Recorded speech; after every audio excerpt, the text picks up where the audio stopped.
Kidney கல்லு, kidney failure இருந்தா எப்படி சரி பண்றது? முதல்ல கிட்னி கல்லை பத்தி சொல்றேங்க.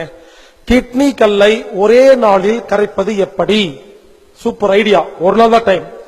ஸ்கேன் பண்ணி பாருங்க, இல்லாம போயிடும். பீன்ஸ், சோயா பீன்ஸ் இல்ல, இந்த காய்கறி பீன்ஸ், அமெரிக்கன் பீன்ஸ் சொல்லுவாங்க. அந்த பீன்ஸ் 1/2 கிலோ வாங்கிட்டு வரணும்.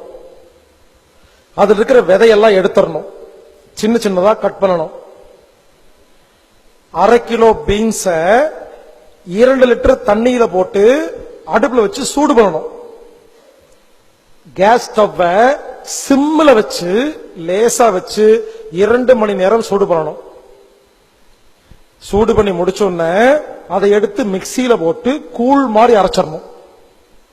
அத ஆறின உடனே அத்தனையும் எடுத்து குடிச்சிடணும். அத்தனையும் முடிஞ்சா குடிங்க. சில பேர் பாய்தான் குடிக்க முடியும், பரவாயில்ல. எவ்வளவு குடிக்க முடியுமோ குடிங்க. குடிச்சு முடிச்ச செகண்ட்ல இருந்து 2 மணி நேரத்துக்குள்ள 3 லிட்டர் தண்ணிய விட்டு விட்டா குடிக்கணும். இது வெறு வயிற்றுல காலையில தான் பண்ணணும். அந்த டைம்ல வேற எதுவுமே டீ காஃபி வேற எதுவுமே சாப்பிடக்கூடாது. 3 மணி நேரத்துக்கு அப்புறமா ஒருவேளை பசி எடுத்தா நீங்க வழக்கம் போல சாப்பிட்டுக்கலாம். இந்த டைமுக்குள்ள யூரின் வரும்போது ஒரு கப்பல புடிச்சு பாருங்க, கண்டிப்பா கல்லு வெளியே வந்துரும்.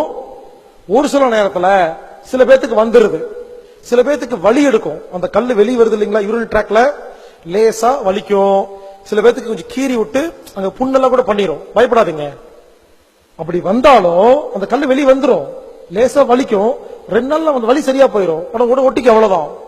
ஒரே நாளுங்க. ஆச்சரியமா இருக்குங்க. நீங்க 2 நாளுக்கு அப்புறம் போய் ஸ்கேன் பண்ணி பாருங்க, டாக்டர் ஆச்சரியப்படுவாரு. கல்ல காணாம பாரு.